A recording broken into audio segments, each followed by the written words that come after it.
Hey guys, tonight we drift into a corner of the Atlantic where the moon glints like someone polished it out of boredom and then forgot to dim the brightness settings.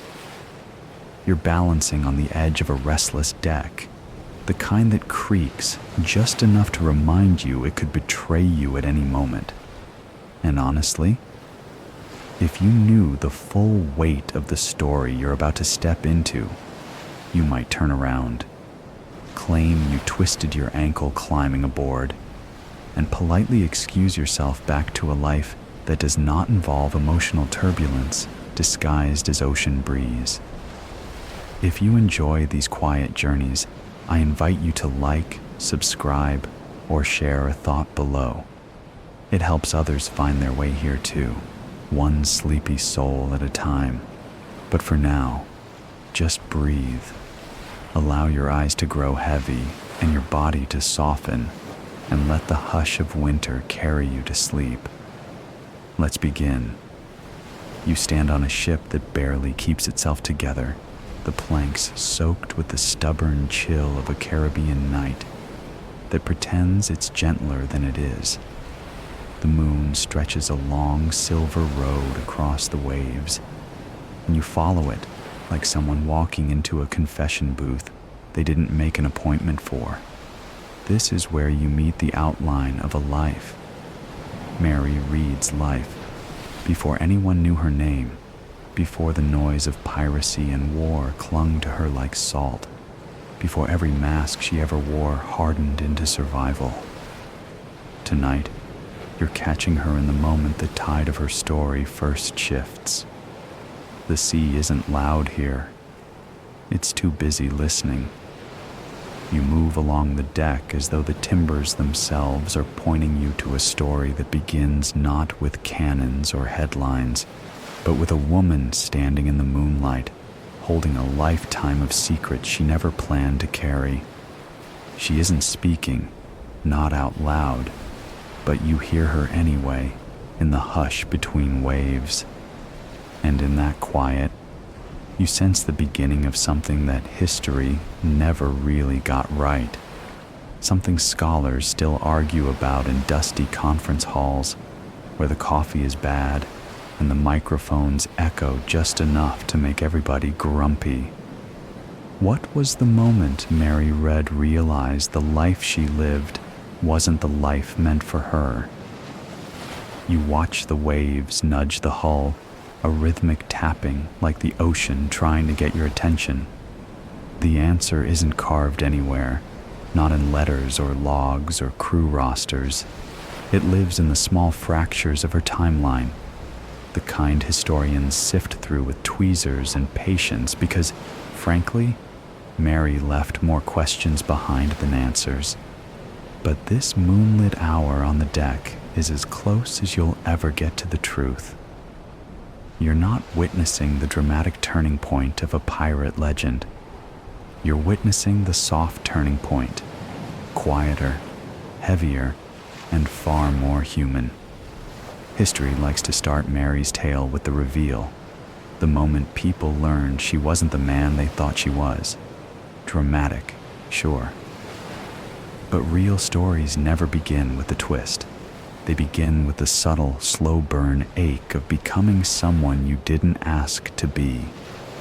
And that's the part you feel now as you lean on the rail, letting the cool air sweep past you, the kind of air that makes your ribs feel like they're expanding into new rooms. You sense how the world shaped her before she ever shaped herself. A childhood hidden behind layers of necessity. A mother desperate enough to teach her daughter to pretend. A system rigid enough that pretending was safer than existing.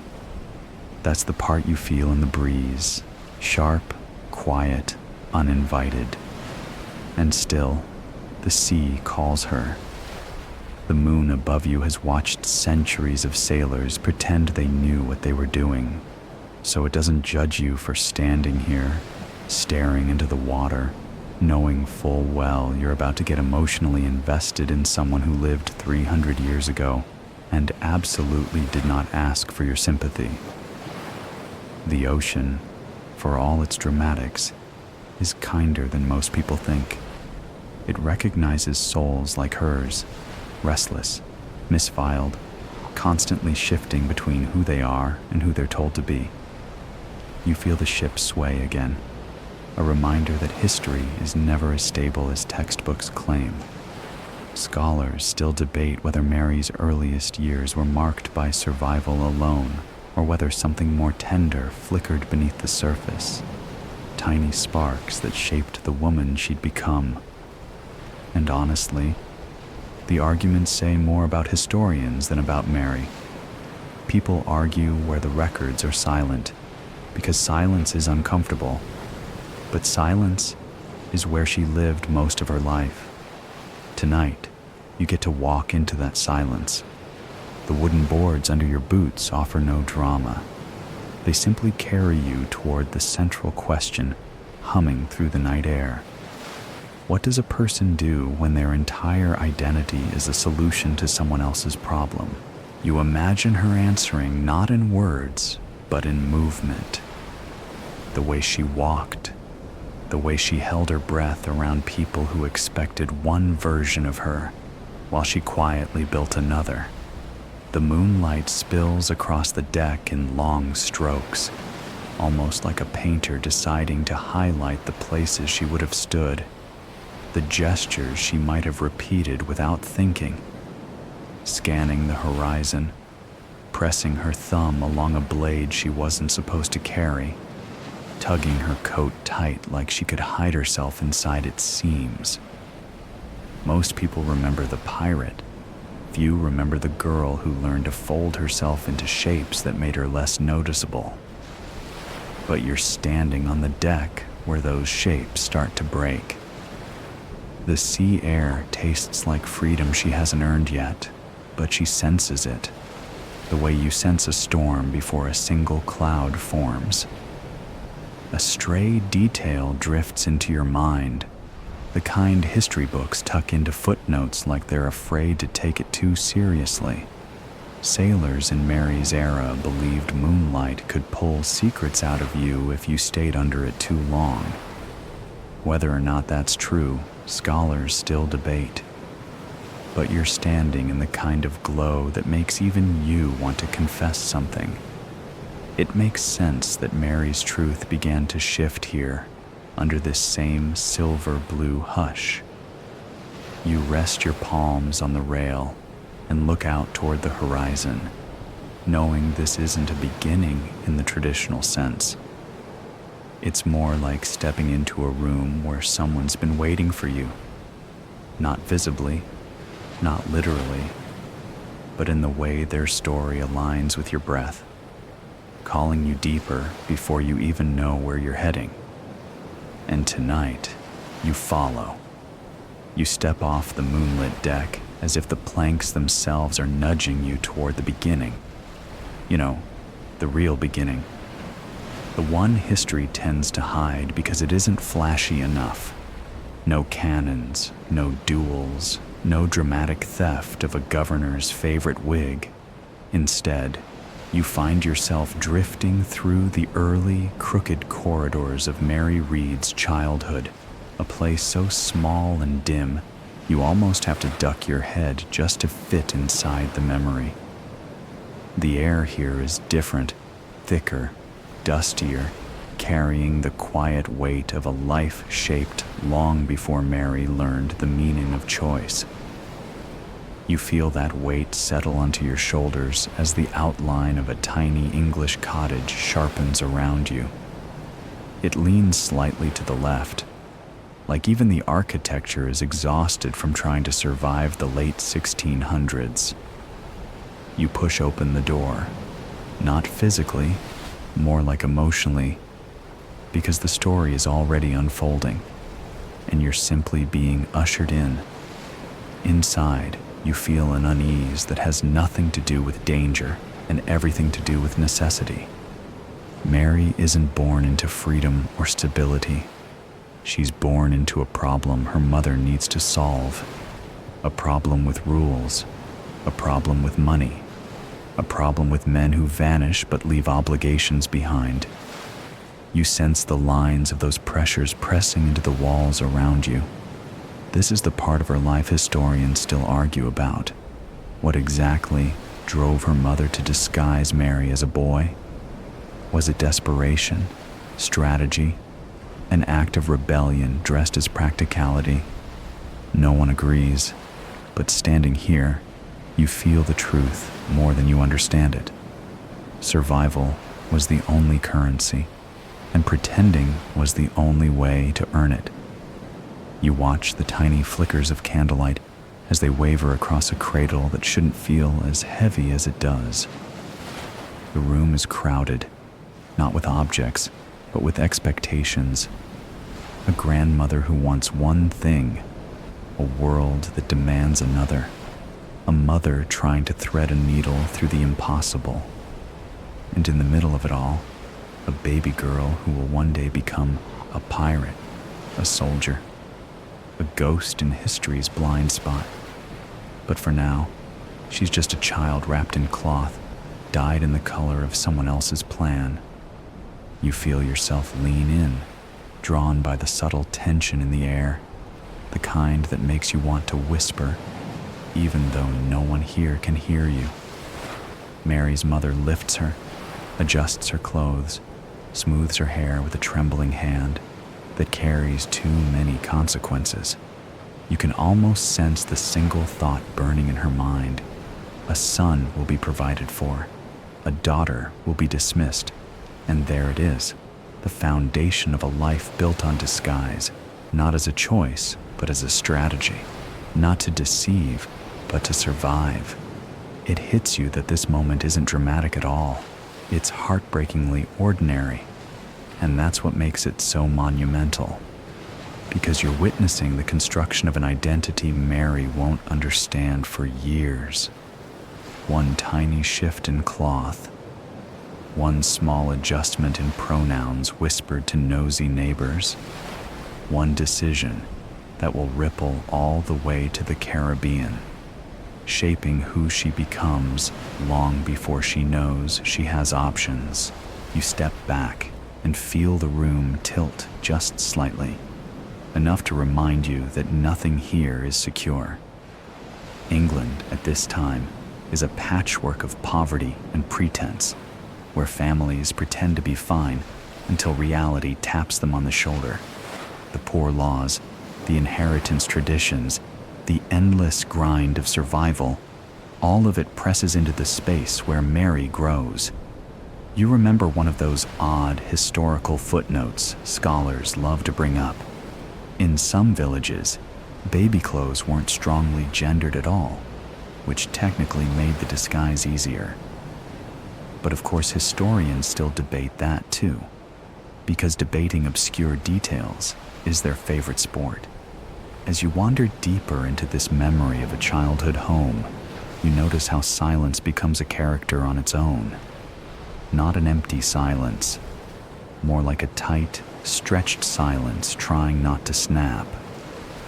Mary grows up inside it, learning to read rooms before she can read words. She absorbs expectations the way other children absorb nursery rhymes. She watches her mother rehearse stories, carefully curated narratives for neighbors, landlords, anyone whose opinion matters more than it should. And you feel that rehearsal echoed in Mary's small, observant gaze. You step into the corner where a tiny wooden stool sits beneath a window smudged with soot. This is where Mary will eventually sit, swinging short legs, absorbing the rhythm of pretending. She learns early that survival isn't about strength. It's about blending, about shrinking, about becoming the version of yourself the world is willing to tolerate. And it's strange. Standing here, you can almost feel your own posture shift, as if the room is teaching you the same lesson. Outside the window, England trudges along, unaware it is shaping a girl who will one day break its rules so hard, her name ends up in every pirate exhibit from Charleston to Key West. There's irony here. the kind subtle enough that the universe probably chuckled when writing this part of her story. A girl forced into a boy's identity will later reject every label handed to her, sailing into a world where identity is rewritten every sunrise. You step back toward the doorway, taking in the full weight of the space one last time. This is the root of the moonlit confession you felt forming back on the deck. This tiny home, this fragile deception, this early training in shifting shapes. Everything Mary will become, the soldier, the pirate, the silent lover, begins here in the quiet corners of a room that demanded more of her than any child should give. You exhale slowly, letting the atmosphere dissolve around you like mist. The cottage fades, but the shape of its influence stays with you. You carry it with you the way Mary carried it all her life, close to the ribs, woven into breath, impossible to fully release. She didn't choose the disguise, but she learned to live in it. And now, as the memory of this childhood space melts back into the dark, you step forward, letting the next tide pull you deeper into the life she never meant to lead, but learned to navigate better than anyone expected. You feel the floor beneath you shift, not because the ship is moving, but because the timeline itself is tilting forward, carrying you out of that cramped English cottage and dropping you into the wide, smoke-stained world of European battlefields.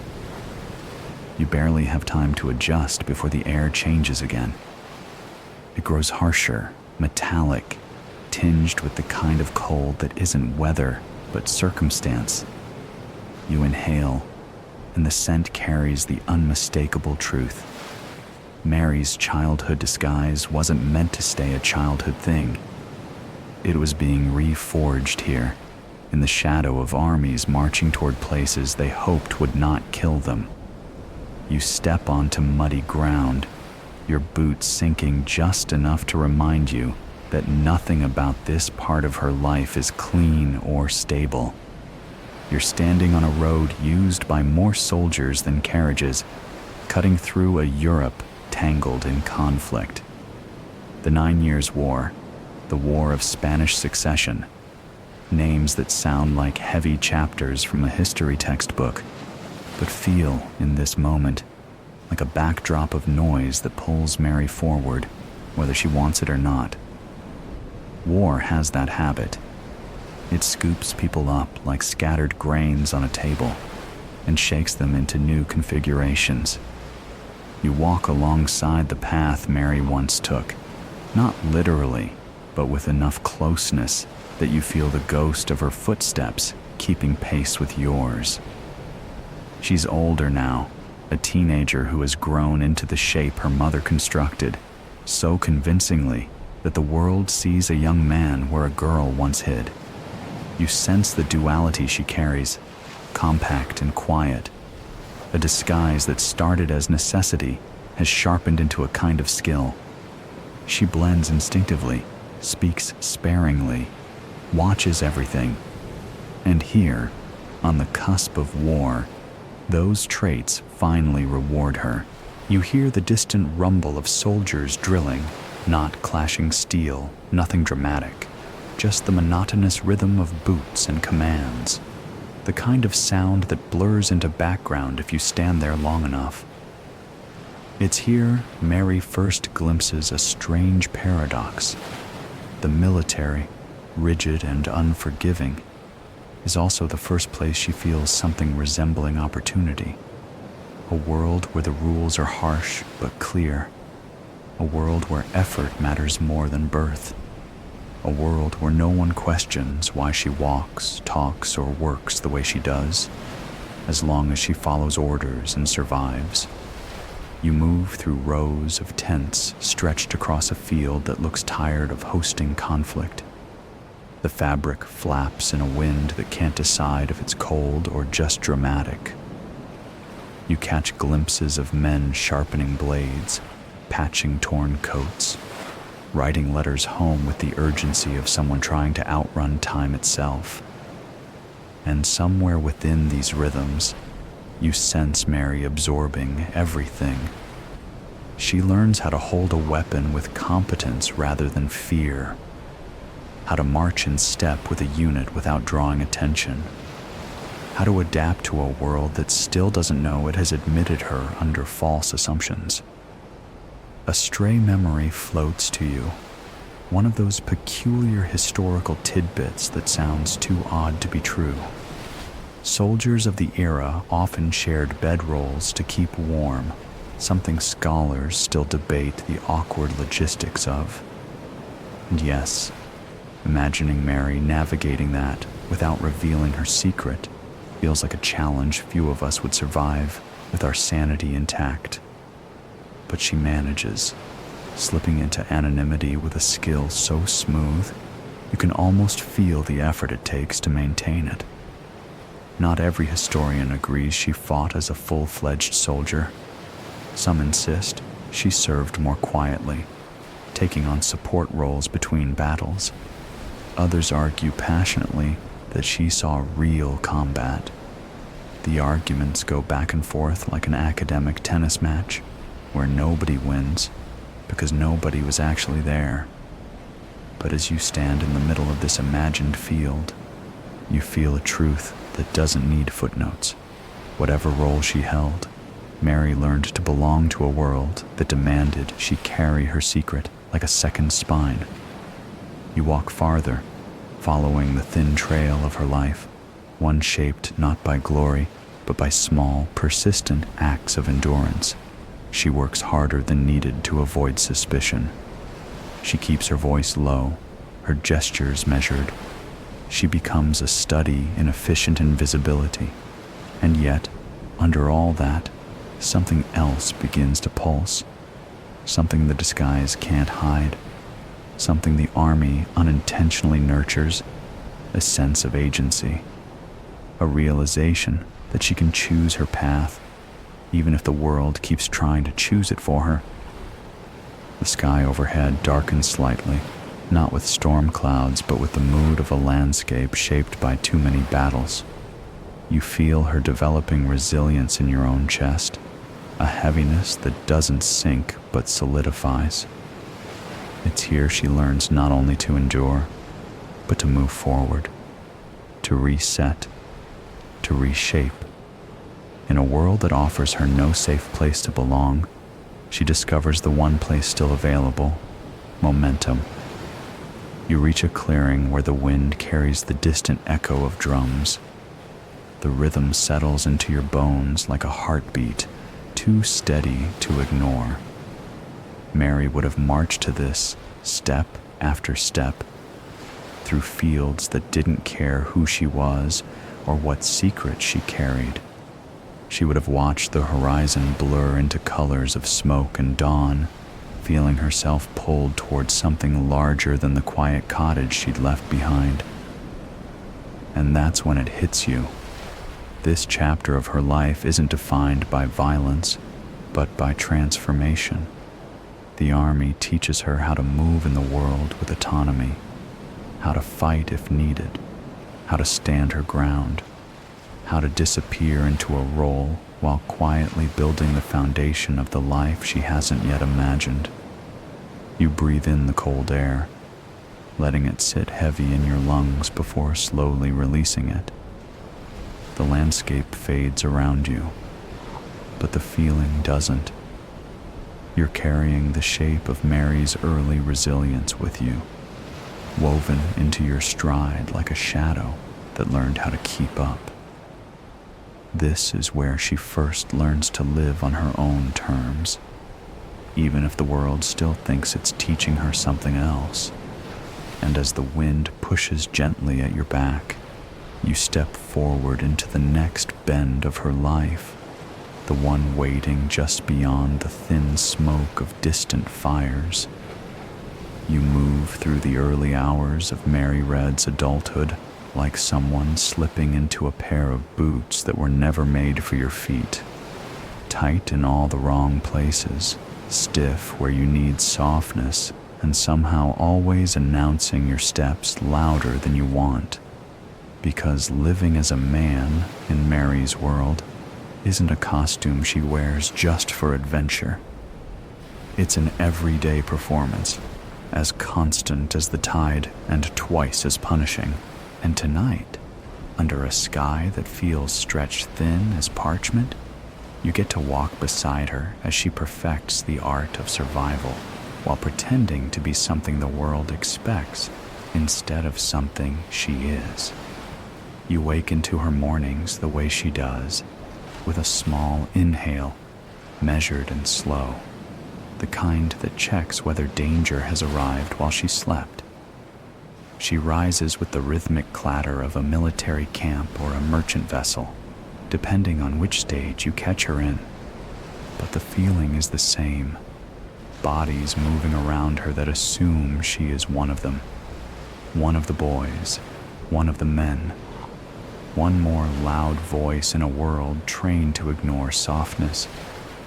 She moves with that knowledge always, as if fear has taught her posture and necessity has taught her balance.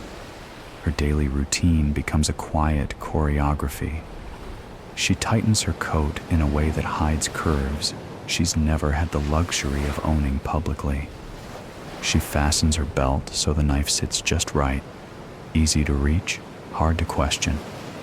She keeps her stride long, shoulders angled slightly forward, chin held steady but never arrogant. Arrogance invites challenges, and challenges invite scrutiny, and scrutiny, well, that's a luxury she can't afford. So she builds her version of masculinity like a scaffold around her body. Something functional, something protective, something that stays standing only if she keeps adjusting it. You watch her learn the small habits that masculinity demands in her time. The casual spit to the side, the rough tug of a sleeve, the way laughter lands deeper in the throat when someone tells a bad joke. She sharpens her tone when needed, swallows it when not. That's the part people rarely understand. Passing isn't just about adding layers. It's about removing the wrong ones, trimming softness, muting instinct, sanding down edges that feel too revealing.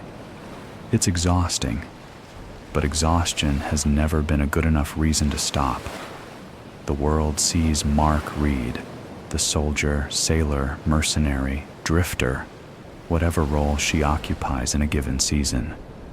But you see the way her breath catches each time someone bumps her shoulder too hard, the calculation behind her eyes when she enters a crowd, the microsecond of dread that flashes whenever someone gets too close. She carries the fear of exposure like a hidden bruise, tender to touch, dangerous to reveal. You travel beside her into taverns, where the air is thick with smoke and ale, and the kind of masculine competition that smells like spilled pride. She sits at wooden tables stained with decades of elbows and secrets, nodding along to stories of women told by men who have never considered women might be listening in disguise. Mary listens because she has to. You listen because it stings. Every crude joke is a reminder of why Mary cannot unmask herself. Not here, not ever. Not if she wants to live through the night. But she also moves through moments where the disguise grants her unexpected freedoms. That's the strange paradox you feel humming through her days. The more she hides, the more she sees. As a man, she gains access to spaces the world denies her true self. Battlefields, deck rails, strategy discussions, the front lines of both danger and decision. She learns the mechanics of authority, not because they're offered to her, but because she steals them through performance. And each time she accomplishes something no one expects, outshooting, outriding, outperforming, she feels a small flare of triumph, like the closest thing she gets to real breath. You follow her through cramped barracks where sleep is a luxury and privacy is a myth. This is the part that tests her most. She sleeps half alert, boots never far, blanket pulled in a way that shields more than it warms. Every snore from a bunkmate is a reminder that discovery could happen accidentally, stupidly, by someone rolling the wrong way in the dark. You feel her body tense even in dreams, muscle memory trained by fear. She's lived this way for so long that vigilance isn't a burden. It's simply the price of existing. Her disguise becomes more than clothing. It becomes its own vocabulary, shaping how she stands, how she gestures, how she reacts. She restrains emotion, not because she lacks it, but because she knows the wrong expression could unravel everything. She learns to be plain where she'd naturally be perceptive, blunt where she'd instinctively be gentle. The world doesn't want Mary Reed, not as she is, but it accepts Mark Reed, so she gives it what it wants. And yet, in the quiet hours before dawn, when everyone else is too tired or too drunk or too unaware to notice her stillness, that's when she lets the internal truths drift closer to the surface. You sit beside her on a barrel or a bedroll while she stares into a candle's flicker or the moon's slow drift across dark water. That's when the disguise loosens, not physically, but emotionally, spiritually. She lets herself feel the weight of everything she can't say aloud.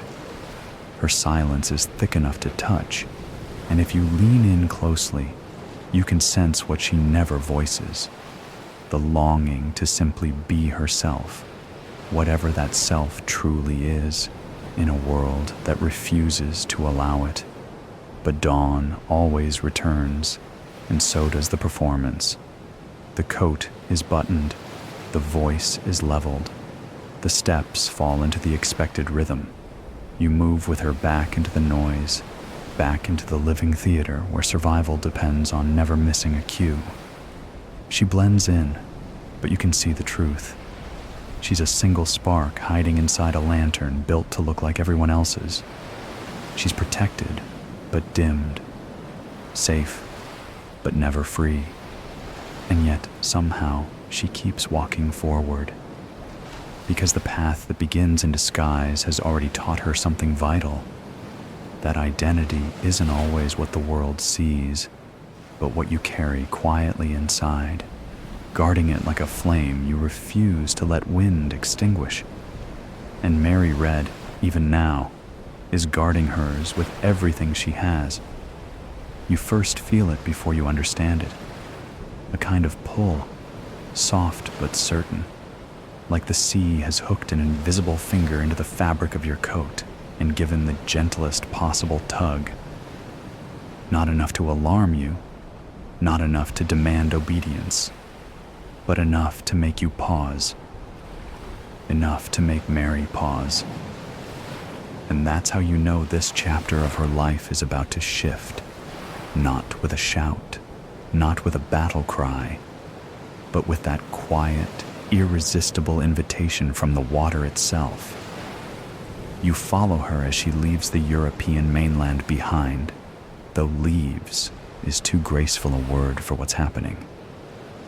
It's more like slipping out the side door of a party you were never really invited to, a retreat that feels like both surrender and liberation. The roads behind her smell of mud, smoke, and too many winter mornings spent pretending everything is fine. The world she's stepping away from has required performance, caution, and the kind of constant alertness that grinds the edges of a person's soul. She's tired of that hardness. You can feel it in the heaviness of her steps and the lightness of her eyes, both telling different parts of the same truth. When she reaches the coastline, the wind greets her first. It gusts up like an old friend who doesn't care about her disguise. or perhaps cares about it less than anyone else has in years. It searches her face, tugs at her hair tucked under her hat, pulls at the seams of Mark Reed as if testing the integrity of the persona.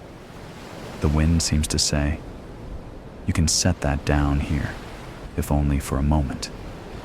And Mary, who never gets to set anything down, allows herself the grace of breathing without holding her ribs tight.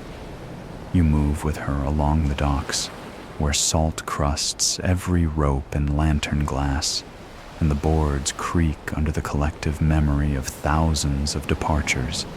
Sailors shout, merchants haggle, gulls scream like small feathered politicians demanding attention. But through all that noise, there's an underlying rhythm, the ocean's slow inhaling and exhaling, steady and ancient. You sense Mary sinking to it without even realizing. She boards the ship headed for the Caribbean with a kind of quiet resolve that looks almost accidental from the outside. But you know better. This isn't a whim. It's an answer to a call she didn't realize she'd been hearing her whole life. The ship is nothing glamorous, just a vessel built for endurance rather than comfort. But the moment her boots hit the timbers, something inside her straightens. Something tired sits up. Something buried cracks open just enough for light to seep in. Life at sea strips her world down to its essentials. There's no room for the clutter of old lies, only the rhythm of tasks, tightening ropes, hauling sails, scrubbing deckboards until the wood seems to breathe. Physical labor is its own kind of honesty. You watch her shoulders loosen as she learns the ship's moods, the way it leans into wind, the way it shudders at the promise of a distant storm, the way it hums at night like a creature dreaming. The ocean doesn't ask who she is pretending to be. It only demands that she show up, body and will aligned, and that, more than anything, feels like belonging. On calm days, she stands at the rail and watches the horizon stretch out like an unwritten future. Water curls against the hull with a quiet that feels intimate. This is the first place in her life where silence doesn't feel dangerous. It feels earned. You stand next to her in that soft blue glow, sensing how her thoughts open like a sail finally catching wind. The ocean is teaching her something she's never been offered before. That identity can expand instead of shrink. That she can be many things at once without betraying any single truth. There are nights when the stars spill across the sky like someone shook a box of diamonds too hard. The sea reflects them until you feel like you're standing between two heavens, one above, one below, both slightly unreal. Mary leans against the mast, arms crossed loosely, gaze lifted, not with hope or grief, but with wonder, pure, unguarded wonder. You haven't seen her look like that in years, maybe ever. The other sailors see Mark fitting into the rhythm of ship life with surprising ease. They chalk it up to discipline or talent or the rough edges the military shaped. But you know it's something else, something older, something instinctual. The sea is beginning to claim her, not in a possessive way, not in a destructive way, but in the way a landscape claims a person who finally finds where they were meant to walk. The ship slides closer each day to the Caribbean, and the air warms until it feels like someone turned up the world's brightness. Colors intensify, blues deepen. The scent of the water shifts from cold metal to warm salt, carrying hints of far-off shores. The change does something to Mary's posture. Her movements lose the tension of scarcity and take on the rhythm of possibility. You can almost feel her bones absorbing sunlight after too many years of gray skies. But the real transformation happens in the in-between places. The hours before dawn, when the sea glows faintly and the world feels suspended. That's when she lets the truth swim closest to the surface, that this voyage is more than escape. It's rebirth. She's not just fleeing her old life. She's stepping into one she might have chosen if the world had ever given her a choice. And the sea, that patient witness, seems to whisper back, "Then choose now." By the time land rises on the horizon, the Caribbean trembling into view like a promise she never dared articulate, Mary is no longer simply traveling. She is arriving into a life more fluid than the one carved for her, into a future she can shape instead of endure, into the freedom that hides inside danger.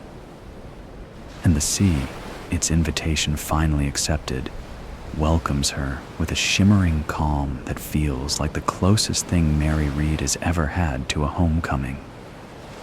You can sense it long before the clouds even gather.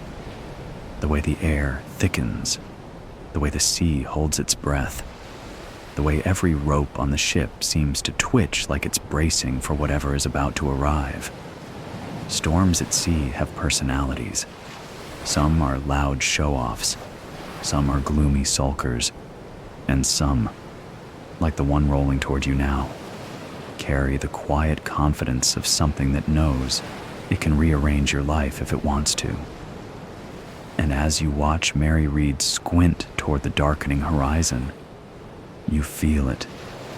This is the kind of storm that doesn't just shape weather, it shapes decisions. The Caribbean has been warming her bones for weeks, loosening old fears one sunrise at a time. But the sea doesn't hand out comfort without reminding you what it's capable of. That's the bargain. Every bit of freedom comes with a price. And this storm, rising like a wall of bruised silver and steel, is about to ask Mary what she's really willing to risk for the life she wants. By late afternoon, the wind changes its mind so suddenly that even the gulls seem offended. The ship tilts, ropes snap with small, urgent pops, and the crew moves with that sharp, practiced efficiency you've come to admire. You follow Mary as she leaps into action, not with panicked energy, but with a steady focus carved from years of surviving chaos. The military taught her plenty, but the ocean has been teaching her something deeper: how to stay rooted when everything else is tilting.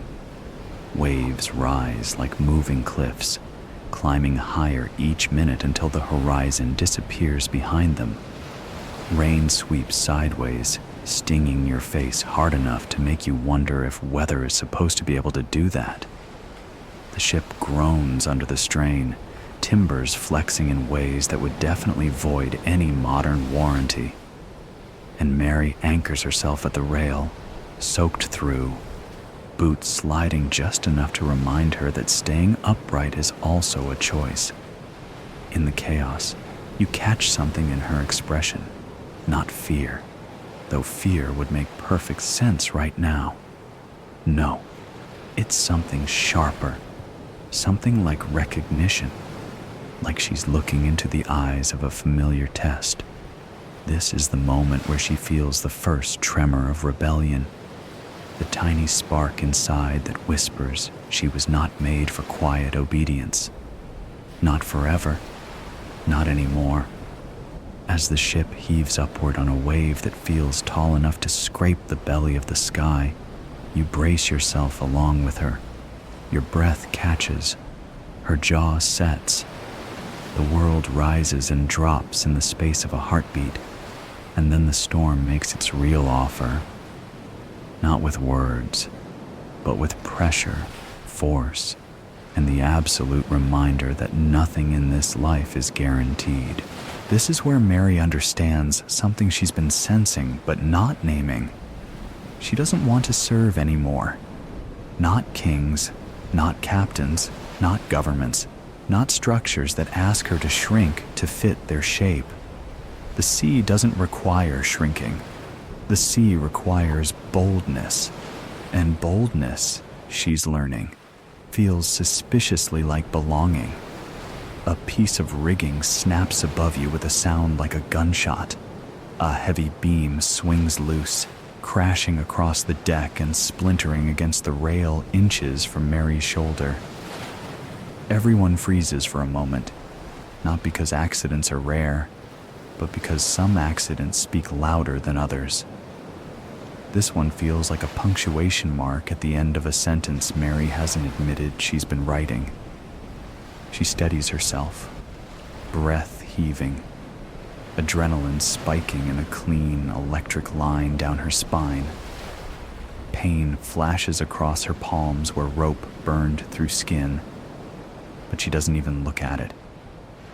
She's too focused on the truth rising inside her like a second storm. The truth that she wants her life to be hers, not borrowed, not disguised, not rationed. And that realization hits differently in a storm. Harder, truer, like the sea is shaking it loose from her ribs. You follow her as the storm intensifies, and the ship climbs another impossible wave.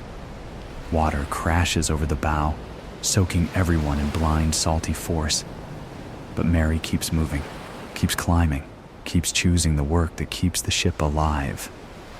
There's something almost defiant in her actions, not just survival instinct, but a flicker of wanting to prove something to herself, that she can stand tall in the teeth of something bigger than her, that she deserves the kind of freedom waiting on the other side of fear. A historical note drifts into your mind at this point. One of those facts you'd hear only in a maritime museum with creaky floors and a volunteer guide who takes their job very seriously. Storms like this were responsible for more ship losses in the Caribbean than pirate attacks ever were. In fact, some historians still argue that pirates weren't nearly as feared as the weather. The sea was the real terror, one scholar once wrote, though naturally another scholar responded with a paper insisting the opposite. Academic turf wars can be surprisingly spicy. But in this storm, you understand exactly why the debate exists. Because what you're standing in isn't just weather. It's a force that rearranges priorities, rearranges lives, and Mary's priorities are shifting fast. By the time the storm begins to weaken, the edges softening from fury to exhaustion, the ship feels different under your feet. Not just damaged, though it certainly is. Not just heavy from seawater, though it drips like a wrung-out garment. No, the difference is deeper. Mary feels different. She moves across the deck with a clarity you've never seen from her before, as though the storm stripped her down to something essential and handed her back the pieces she actually wants. The sea has tested her, and she didn't break. More importantly, she didn't bend. Night falls slow and heavy after the storm, and the crew collapses into a weary silence. But Mary stays awake, standing alone at the rail with her soaked hair hugging her face, and the moon catching in the water below. You stand beside her in that silver quiet, sensing what she's thinking even before she does.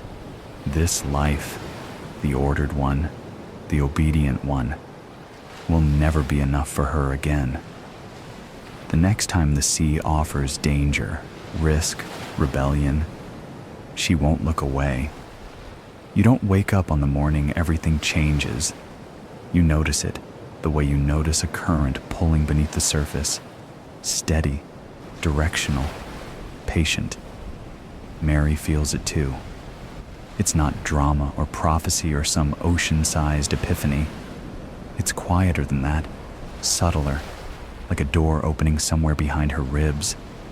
After the storm, After the way the sea peeled back her hesitation, she can no longer pretend she belongs to the world she came from, and the world senses it. The ship she's been serving on runs its standard routes, carrying cargo and coin, and the kind of men who are more comfortable talking about danger than actually facing it. Meanwhile, Mary moves through the daily tasks with a calm so sharp, it almost feels like anticipation. She pulls ropes, scans horizons, tends to the quiet machinery of a life still too small. Every motion is honest work, but it's also a countdown. Something in her knows it. Something in you knows it too. The Caribbean air is warmer now, thick, fragrant, pulsing with the hum of insects and distant drum beats from islands that seem to change shape with the light. Palm-lined coasts appear and disappear on the edges of the map, and every evening the sun drops into the water like it just can't resist a dramatic exit. You stand beside Mary at the rail as sky bleeds orange, then red, then something darker, and you feel her questions rising like heat off the deck.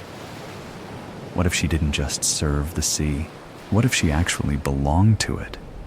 And what if the only way to belong was to leap into a life everyone warns her against? It's funny, in a bittersweet way. History books love to portray pirates as chaos incarnate, brutal marauders, violent opportunists, unwashed menace of the sea. But the truth is messier and honestly more interesting. Many of those who turned to piracy were people pushed out of legal systems that didn't want them.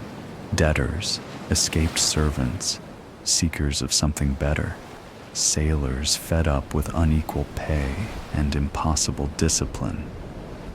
Some modern historians even argue piracy offered one of the earliest forms of democratic practice on the water, though other historians roll their eyes so hard you can practically hear it through their publications. The academic world is nothing if not dramatic. But Mary doesn't know any of this yet. She just feels that hunger for a life with fewer rules and more truth, for a space where her courage, skill, and stubbornness actually mean something, for a path that isn't dictated by kings or captains or the expectations that smothered her childhood. The moment that pushes her across the line arrives disguised as routine trouble. It always does. Trouble rarely announces itself with a flourish. It just climbs aboard and starts rearranging the furniture. Your ship is somewhere east of Jamaica when it happens, moving through a stretch of water so calm, it almost feels suspicious. Mary notices it first, the birds acting jittery overhead, the sudden quiet from the crew, the way the air seems to hold its breath at an angle. She narrows her gaze toward the horizon, and there it is, a dark speck, small but fast, cutting through the water with the confidence of a vessel that does not come bearing polite intentions. Pirates. The crew scrambles into a frenzy almost instantly. Orders fly, boots pound the deck, barrels roll, ropes tighten. Fear pricks up sharply in the air, metallic and sharp, like the scent of a storm, but somehow worse. You'd think Mary would slip into that same fear, but you watch something wholly different settle over her. Calm, true, bone-deep, anchored calm. It's as though danger confirms something she's been wrestling with for months. She watches the approaching ship with steady eyes, measuring its angles, reading its speed, and then she understands something crucial. She doesn't want to run from this, not in the way the others do. The pirate vessel closes in, its sails blackened by salt and sun, its silhouette jagged against the sky. You can almost smell the intent drifting across the water.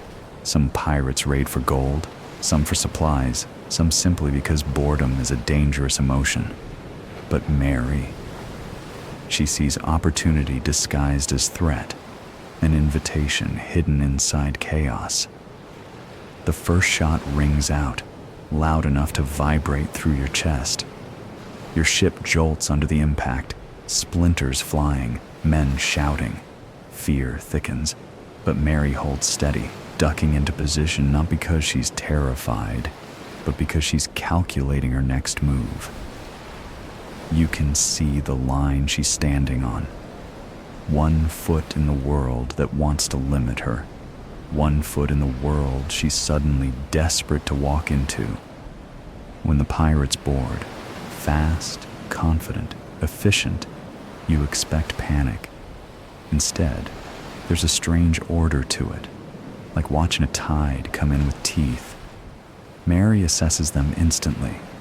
The way they move, the way they coordinate, the way they command the space, with an ease born of living outside the boundaries she's always chafed against. You can feel her decision forming, almost hear the hinge in her mind creaking open. This is the life she's been circling. This is the life that fits. This is the life the storm whispered she was meant for. During the confrontation, messy but brief, Mary moves with a precision that catches even the pirate's attention. Not showy, not reckless, just effective, controlled. A sailor who isn't afraid of her own strength. A person who doesn't hesitate when everything else is falling apart. By the time the pirates secure the ship and begin deciding its fate, Mary stands in the middle of the deck, soaked in sweat and salt, steady as a mast. And when they offer her a place, quickly, almost instinctively, you feel her acceptance ripple through the air before she even nods. This isn't betrayal. This isn't a fall from grace. This is crossing into the life that's been waiting for her. She chooses piracy with the same quiet certainty she used to endure hardship. But now she's choosing for herself. You watch her step onto the pirate vessel, boots hitting the deck with a sound far too soft for such a monumental shift. And it feels like watching someone finally exhale after years of holding breath. The sea approves. You can feel it. The waves roll beneath you with a gentler rhythm, as though acknowledging Mary read not as a passenger, but as one of its own. You feel the difference the moment your boots hit the deck of Calico Jack's ship. It's not cleaner, not by a long shot, and it definitely isn't calmer. But it breathes differently. The air tastes like freedom and wood smoke, and a little bit of sweat-soaked anarchy, served warm by the Caribbean sun. There's a rhythm here, a pulse that runs through the planks, through the sails, through every grin and scar and tattoo. It's messy, unpredictable, and wildly alive, and it fits Mary in a way the orderly world never did. Calico Jack's crew watches her with an interest that isn't hostile, but isn't soft either. Pirates don't trust easily. They've all been double-crossed by someone at some point. Governments, captains, storms, fate. And yet, Mary senses something they value deeply: competence. You don't have to talk much if your hands can keep pace. You don't need to declare your intentions if you move like someone who already understands the sea's temper. The first couple of days feel like initiation by immersion. No ceremony, no speeches, just work. You haul ropes, mend sails, scrub decks, and learn the particular choreography of this crew. It's not military discipline. It's more like organized chaos held together by mutual survival. Pirates don't take roll call, they take responsibility. When someone slacks, the ship notices. When someone steps up, the sea notices. And Mary, she steps so fully into that rhythm, it's like the beat was waiting for her all along. Calico Jack himself is a figure you feel before you see, colorful in personality, unpredictable as weather, and quietly sharp beneath the showmanship. He's the kind of man whose legend walks 2 paces ahead of him. But the truth is more nuanced. Some American maritime historians argue he was more style than substance, more flag waver than tactical genius. Others insist he was underestimated, pointing to bold maneuvers that still get dissected in museum tours. The academic debates can get so intense, you half expect them to break into interpretive naval choreography. Mary studies him with an instinct she spent years honing. He's flawed, impulsive, sometimes careless, but he has charisma that glues the crew together.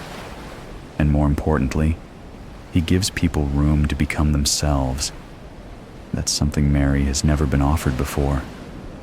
Under his command, she sharpens into her new life. You feel it in the way she moves across the deck, lighter, quicker, more grounded. She takes to pirate work not with bloodlust, which the movies exaggerate anyway, but with precision, calculation, and a quiet satisfaction that comes from finally being able to use all her skills without pretending to be less or other. Pirate ships were famously more equitable than most workplaces of their era. Shares of plunder were divided by agreement, captains were elected, and crew members voted on major decisions. Some modern labor historians even cite pirates as early examples of workplace democracy, though naturally, another group of historians argues this is overly romanticized nonsense. Your brain holds these debates like tiny academic seagulls screaming at each other over a shared French fry. Mary doesn't know any of that formal theory, but she feels the fairness baked into daily life. It's visible in how the crew eats from the same pots, sleeps in the same hammocks, sweats under the same sun. There's no aristocracy here, no polished boots barking orders from a safe distance. Even Calico Jack hauls ropes when needed. Rank matters, but not in a way meant to shrink her. The nights on board settle into a particular flavor of noisy tranquility. Lanterns swing gently, illuminating clusters of pirates singing, carving, repairing gear, or just arguing about which island has the best rum. The sky stretches above you in enormous, ink-dark silence, stars sharp enough to feel like they're watching. And Mary sits at the rail, absorbing it all with a quiet intensity. This isn't comfort, this is belonging. But belonging doesn't erase the weight she carries. Her disguise remains intact. Loose shirt, weathered boots, careful posture. You can almost see the tension threaded through her spine, the awareness that one misstep could unravel years of survival. Living among pirates demands authenticity, but for Mary, authenticity is still complicated. She keeps her identity sheathed like a blade, only unsheathed in memory. Still, she adapts. She works harder than most, takes tasks no one wants, and keeps her thoughts tucked behind steady eyes. It earns her something rare aboard a pirate ship: respect without explanation. And that's when you notice her silent strength blooming. It's in how she anticipates storms before the lookout spots the clouds. It's in how she balances on a swaying mast, like she grew up in the rigging. It's in how she watches everyone, learning their tells, their tempers, their loyalties. Her quiet becomes its own form of presence. She doesn't need volume. She has intent. One evening, as the ship slices through unusually calm waters, Mary stands alone near the bow. The moon spills onto the deck like molten silver, catching on her soaked hair, and the scars she's gathered over years of pretending to be someone else. You stand with her, sensing the shift inside her deepen. She is no longer adjusting to this life. She is claiming it. It's funny. There's a bit of American folklore about sailors feeling a calling to the sea, a tug under the ribs that never goes away. Some say it's poetic nonsense. Others swear it's real, passed through generations of families who live by tides and storms. Scholars still argue about whether this cultural belief began with early colonists, indigenous coastal traditions, or later seafaring legends. Everyone has a theory. Nobody agrees. That's academia for you. But watching Mary now, under the moonlit hush, you know what they mean. The sea has claimed her, and she no longer resists. The days that follow sharpen her further. She learns the crew's humor, the way jokes are often half serious and half defensive, a kind of emotional shorthand for a life lived inches from danger. She learns the rhythm of raids, not blood-soaked chaos, but coordinated skill, fast and targeted, usually aimed at merchant ships owned by governments the pirates resent. She even begins to carry herself differently, no longer shrinking or folding inward. She stands with her weight balanced, her shoulders forward, her breath steady. Every step she takes now is one step deeper into the identity she has chosen, not the one forced upon her. She is still disguised, still guarded, still quietly navigating impossible internal terrain. But she is becoming, and the sea, wide, ancient, unpredictable, seems to make space for her in a way no land ever has. Mary Red, hidden daughter, soldier in shadows, survivor of storms, is now something else entirely. A pirate with silent power, a presence that commands without speaking, a story in the making, even if she doesn't know it yet. And you walk beside her, feeling the tide shift. You don't realize when it begins, this shift in the air, this small gravitational tilt. But one afternoon, the sea looks a shade too bright, the wind tastes a little too sharp, and you suddenly sense that Mary has started orbiting someone other than survival itself. It's not loud, not dramatic. It's quieter than a lantern wick trying to decide whether it should flicker. But it's there, and once you notice it, you can't unnotice it. It starts with the kind of attention that isn't meant to be attention at all.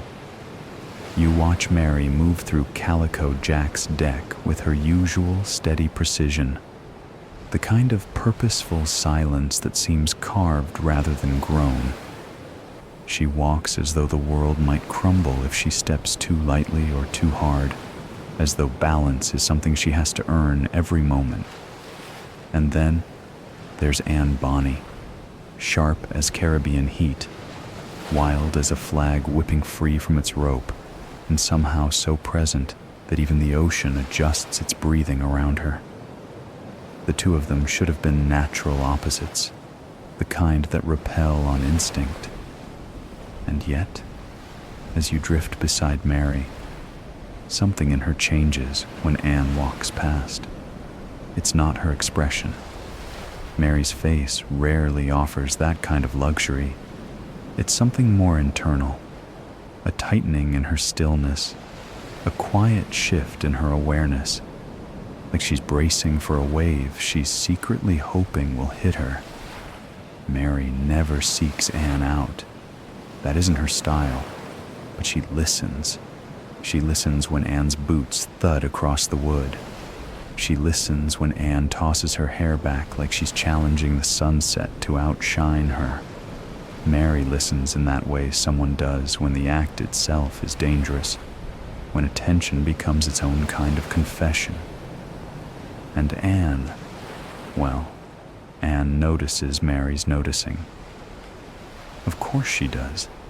She has the instincts of someone who grew up surviving fire by walking straight into it. But Anne doesn't expose Mary. Instead, she drifts closer. Not enough to be obvious, but enough that Mary begins carrying an extra breath in her lungs anytime Anne is within 5 feet. You watch Mary try to hide it. She's good at hiding. She's made a life out of disappearing in plain sight. But hiding something from the ocean is one thing. Hiding it from someone who also knows what it's like to live behind masks, that's a different story.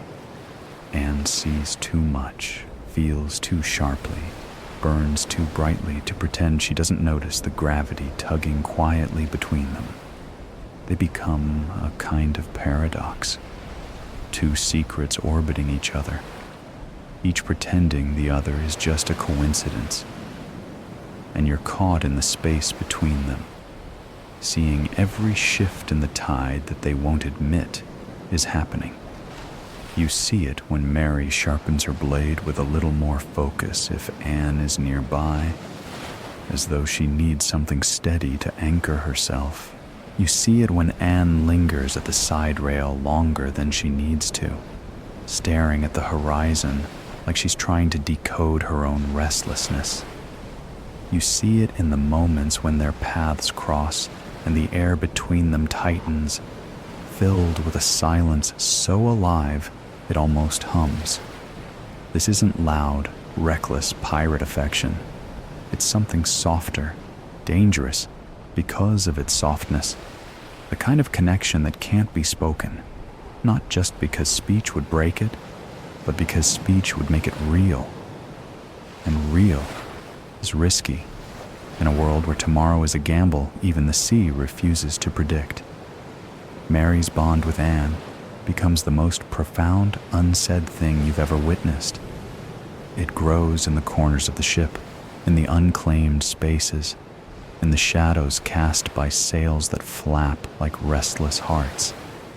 It grows in routine tasks, in the brush of passing footsteps, in the charged quiet that hangs between two people who know too well the cost of being known. It grows in their shared silences. Anne's silences are fierce, restless things, like a storm saving its strength, like a fuse waiting for the spark. Mary's silences are deliberate, measured, stitched tight to keep her world from unraveling. Somehow, the two silences meet in the middle, and the middle becomes a place only they understand, a place you're allowed to observe but never touch. On calm nights, when the ship glides across a sea so smooth it feels like someone ironed it, you feel Mary thinking about Anne. You feel it the way you feel a heartbeat through the soles of your feet, steady, restrained, and terrifyingly real. Mary doesn't need to speak the thought for you to know it's there. She carries it like a hidden map tucked close to her ribs. She knows this connection is dangerous, and not dangerous in the way pirates fight or storms break ships. It's dangerous in the way vulnerability always has been for her, something that could unravel every stitch of her constructed identity, something that could reveal the truth she's lived her whole life burying under layers of disguise. Anne, for her part, seems to understand Mary's silence in a way no one else ever has. She doesn't push, she doesn't press. She exists in that delicate balance between presence and distance, giving Mary just enough space to breathe, but never enough to forget. This is where the bond becomes real, not in the fire of passion or the crash of dramatic gestures, but in their quiet, in the way they move around each other like two people keeping a secret they aren't entirely sure they want to keep. You can almost feel the ship itself noticing, the planks creaking with a kind of conspiratorial awareness.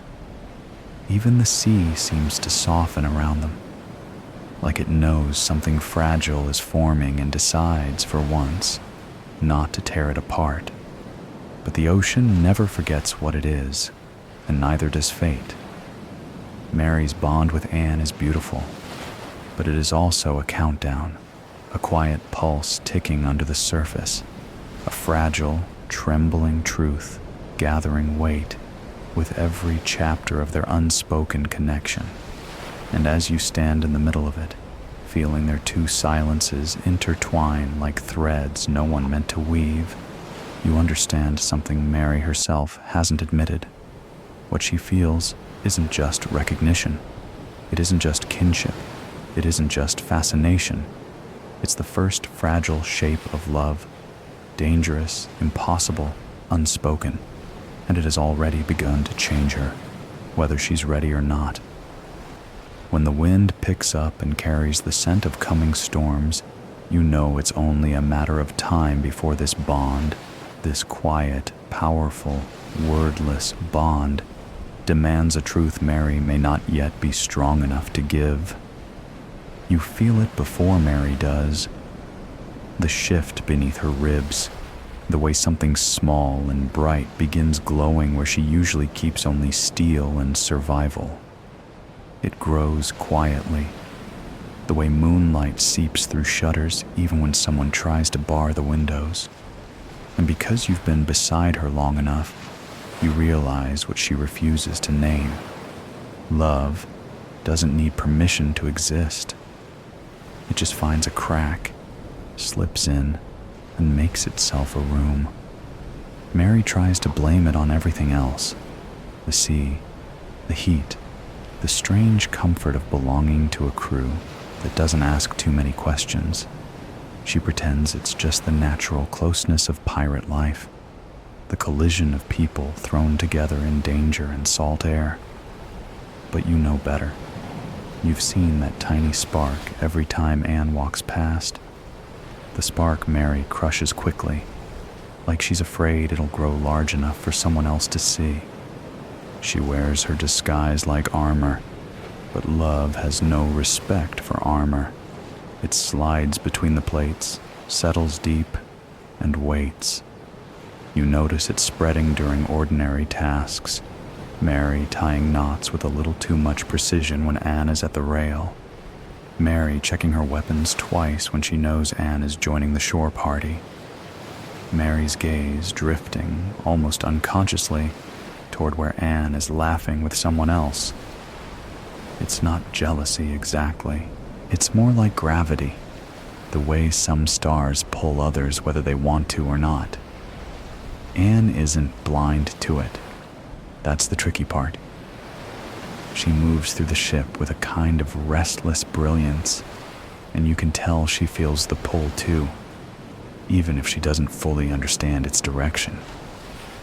Anne lives loudly in a world where Mary survives quietly, but there's a strange harmony in that difference. Something about Mary's steadiness grounds her. Something about Anne's fire stirs Mary awake. But neither of them can afford to step across the line. Not in this world, not under these masks. Mary knows that any crack in her disguise could cost her life, or worse, expose her heart. And Anne, for all her confidence, carries her own bruises, her own history of wanting things she wasn't supposed to want. So they do what people like them have always done. They love behind masks. They love in the spaces between words. They love in the tension that no one names but everyone senses. It's the kind of affection that grows in the shadows of rigging, in shared glances over maps, in the heat of a deck lit by Caribbean sun.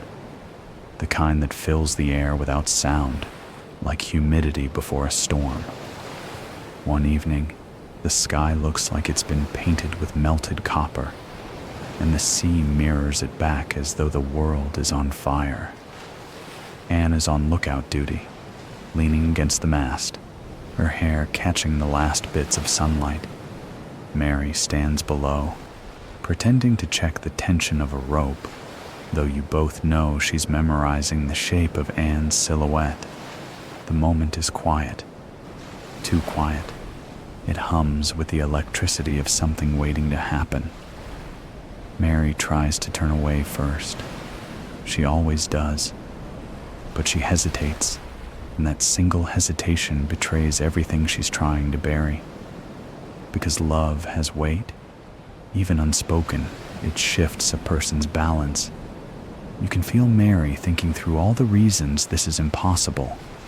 She lists them like beads on a rosary. Her disguise, her fear, her past, the danger, the risk, the inevitability of heartbreak in a world built on violence and tide. She knows all of it. She's memorized the arguments. And yet, when Anne's gaze drifts down and meets hers, something in Mary's chest stumbles. Love doesn't care about logic. Love cares about truth. And truth is something Mary has spent her entire life running from. She doesn't know what to do with the way Anne looks at her sometimes, like she's trying to peel away the layers Mary has stitched so tightly. Like she sees the person underneath, even if she doesn't fully understand who she's seeing. Mary panics at the thought, not because Anne might discover her disguise, but because Anne might discover her heart. This is the first time in Mary's life that the truth feels heavier than the lies she wears. As days pass, the feelings don't fade. They settle deeper, like sediment drifting to the seafloor. You feel it when Mary stands alone at night, staring at the moon as though it might offer answers. You feel it in the way she touches her chest sometimes, her palm pressed flat, as if trying to quiet something unruly underneath. She's loved before, once, long ago, in a place filled with soldiers and stolen moments, but that love belonged to a different life, a different version of herself. This is new. This is sharp. This is real in a way that terrifies her, because now she loves someone who is both too close and too far. Someone she cannot confess to. Someone she cannot protect without risking everything she's built. Someone whose fire could either warm her or burn her alive. And still, she can't stop. One night, the wind is soft, barely brushing the sails. Most of the crew sleeps, sprawled like exhausted shadows across the deck. Mary stands near the bow, staring into the darkness as though the ocean might steady her. But you can feel the turmoil clawing at her ribs. The sea senses it too, shifting beneath the hull with an uneasy sympathy.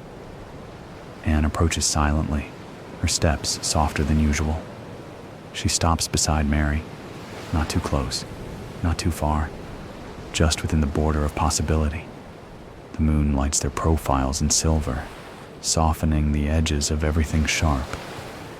They look like two pieces of a story that have been trying for years to find their way back to each other. No words pass between them. They don't need words. What exists in that moment is too delicate for speech, too dangerous for honesty, too real for denial. Mary stands perfectly still, afraid that a single movement will break whatever fragile thread ties them together. Anne seems to understand.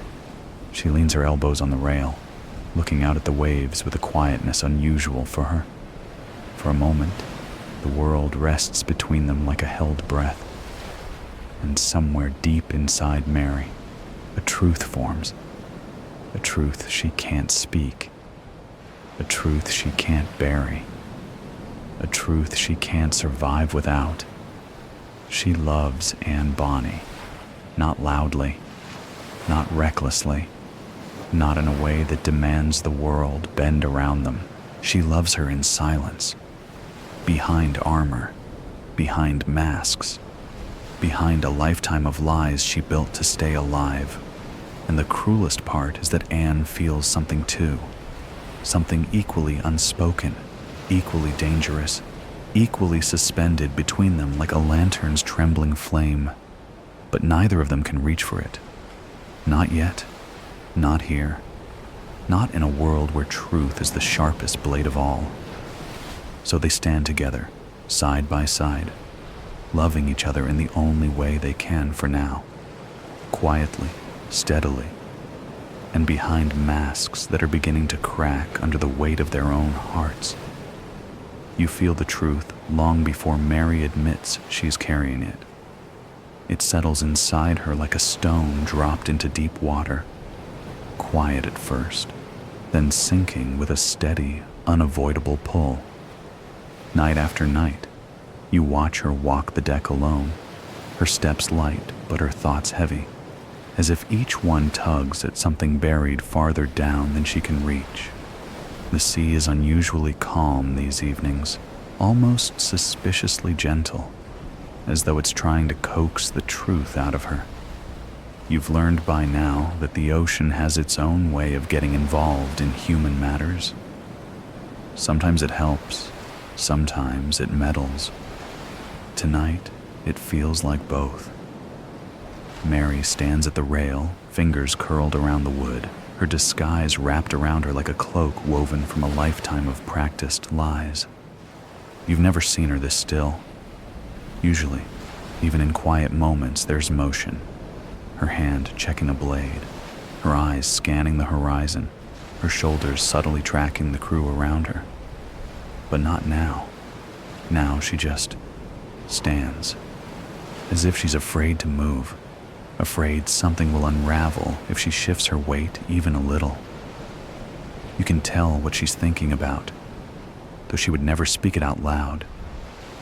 Truth has become heavier than the identity she hides behind. And that's saying something. For years, her disguise kept her safe, allowed her to survive in worlds where a woman's presence meant either danger or dismissal. It helped her enlist in armies, earn her own wages, escape expectations that tried to smother her.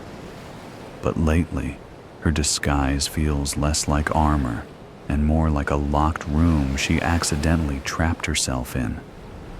You notice she's been avoiding Anne, not obviously, but in small, careful ways, choosing the opposite side of the deck to work on, turning away at the exact moment Anne turns toward her, leaning on tasks she doesn't need to do, anything to keep distance between them. The more her feelings grow, the more dangerous the truth becomes. Because truth, once it starts pressing against the ribs, doesn't wait politely. It pushes. Scholars today still debate which part of Mary broke first, the disguise, the loneliness, or the fear of wanting something she was never supposed to want. But you're here beside her, and you know it isn't a single thing. It's all of it knotted together, tightening with every passing day. There's a strange irony, too. Historically, pirates weren't always as rigid as people imagine. Some ships allowed more freedom of identity than the lands they sailed away from. But even then, the stakes for Mary were higher than curiosity or acceptance. Exposure meant losing control, losing safety, losing the ability to choose who she wanted to be. And more than anything, Mary Red has always clung to choice, even when the world tried to deny her any. Tonight, clouds drift across the moon, dimming the deck in a shifting wash of silver and shadow. The ship creaks softly, almost sympathetically. You lean into the quiet, following Mary's breath as it rises and falls with a rhythm that feels too uneven to be peaceful. She's thinking about truth, her truth, and wondering if speaking it would set her free or set her adrift. You feel the tension when Anne approaches. She doesn't come close, just far enough that Mary senses her before he sees her. It's the kind of presence that stirs the air subtly, like a storm forming beyond the horizon. Anne doesn't say anything, of course. You're still keeping all of this in narration. But her footsteps pause, and the silence thickens. Mary keeps her eyes on the water. That's her first mistake, because the sea refuses to give her an escape. The moon slips from behind the clouds again, reflecting off the waves in a rippling path, that seems to point straight to Anne. The universe has always loved dramatic timing. The air between them tightens, but Mary forces herself to breathe evenly. She can handle danger, weather, mutiny, hunger. Those are familiar. Truth? Truth is something she's never been trained for. You can feel the confession inside her, pressing upward. Not the confession of love, though yes, that's there too, pulsing like heat under her disguise. This is deeper, older, the confession of who she truly is. Anne lingers in the half-light, waiting for a sign Mary isn't able to give. And Mary, steady, disciplined Mary, refuses to look up. Because if she does, she knows she'll break. Maybe not all at once, maybe just a single crack. But cracks spread. You've been around long enough to recognize when someone is clinging to a lie, not because they want it, but because they don't know who they'll be without it. Mary's hands tighten on the rail. You can almost hear her heartbeat over the soft lap of waves. She's thinking about every moment that built her disguise. Her mother forcing her into boyhood, her years as a soldier, where discovery meant ruin. The constant need to bend her voice, her posture, her very breath to match expectations. There's an odd, little-known fact. Many women throughout history adopted male identities not out of deception, but out of necessity. Some even finding more autonomy this way. Historians still argue about whether Mary's choice later became a preference or remained survival. But you see the answer etched across Mary's expression now. It's complicated. It's layered. It's hers. Anne shifts again, and the deck groans under the change in weight. The moment sharpens, dangerous and delicate at once. You want to tell Mary she doesn't have to bear it alone, but you can't interfere. You're only here to witness. Her breath catches. The truth rises in her throat, desperate to be released. But Mary swallows it down so quickly it hurts you just to feel it. She isn't ready yet, not tonight. But the pressure inside her has changed, grown brighter, heavier, more immediate. And once truth starts pushing toward the surface, it never truly sinks again. The sea knows, the moon knows. Anne probably knows, even if she can't name it. Mary stands there until the night grows cold, until Anne eventually walks away, leaving only silence behind.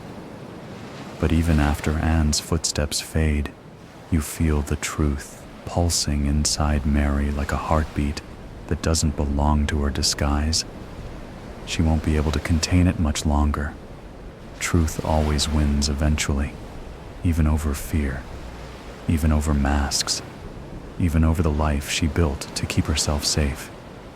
Tonight, the weight of that truth settles deeper in her bones, and tomorrow, it will pull harder, and someday soon, it will demand to be spoken, no matter the cost.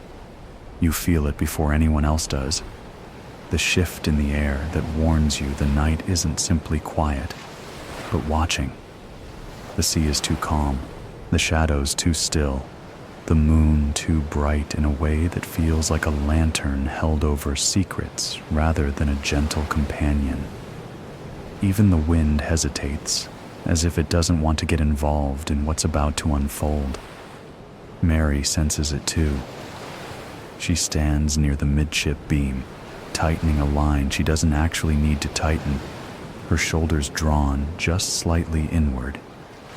It's a small tension, but when you've stood beside her as long as you have, you notice every subtle change. The way she shifts her weight, the way her gaze flicks to the horizon, the way she adjusts her grip on a rope like she suspects it may soon matter. The night feels like a stage set too perfectly, and you know the ocean rarely offers such symmetry by accident. Historically, pirate captures weren't usually dramatic. They were chaotic, messy, confused things full of noise and scrambling feet. And yet, scholars still argue about what made this particular night so strangely luminous in the records. The way witnesses insisted the moon was unnaturally bright. The way some described the sea as polished like a blade. You're standing in that very brightness now, and you can see why stories cling to it. Mary keeps her breathing steady, but tension coils beneath her ribs.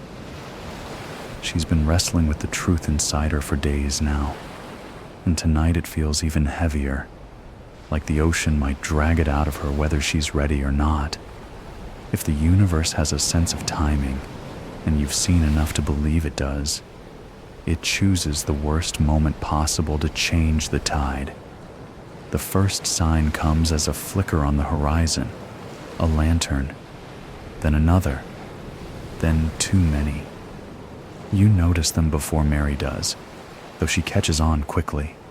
Her eyes narrow, her hand drifting instinctively toward her belt, not for a weapon you're allowed to describe in detail, but simply for the comfort of habit. Pirates lived by reflexes, and reflexes rarely lied. A hush falls over the deck.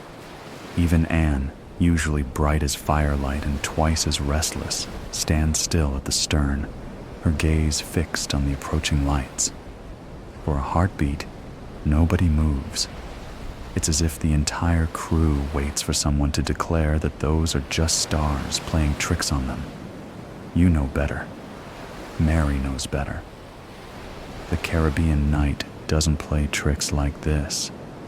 The ships reveal themselves slowly, their hulls cutting through moonlit water with a confidence that feels like a verdict. You see the clean lines, the ordered sails, the way they move with purpose rather than hunger. These aren't pirate ships. They're sanctioned, organized. The kind governments send when they've finally run out of patience. You feel the shift in the ship beneath your feet as Calico Jack's crew scrambles. Not in fear exactly. Fear is something pirates tuck into their boots and stomp on, but in gritty acknowledgement that the night is about to turn. And Mary, calm in ways that don't match the storm in her chest, steps into the unfolding chaos with a steadiness that borders on eerie. She isn't afraid of capture. Not exactly. She's afraid of what capture means, because there's no army to hide within now, no uniform to blend into, no identity to slip between like interchangeable coats. Here, in this moonlight that leaves no shadow deep enough to conceal her truth, Mary realizes she may have run out of places to disappear. The crew fans out, prepared for resistance, but the approaching ships box them in with precision that feels almost rehearsed. You can sense the hesitation in Calico Jack's men. They'd fight if there were a chance, but the odds look bleak, and the moon keeps shining like it's determined to watch every detail. You stand with Mary near the shrouds, feeling the tension rising in her chest.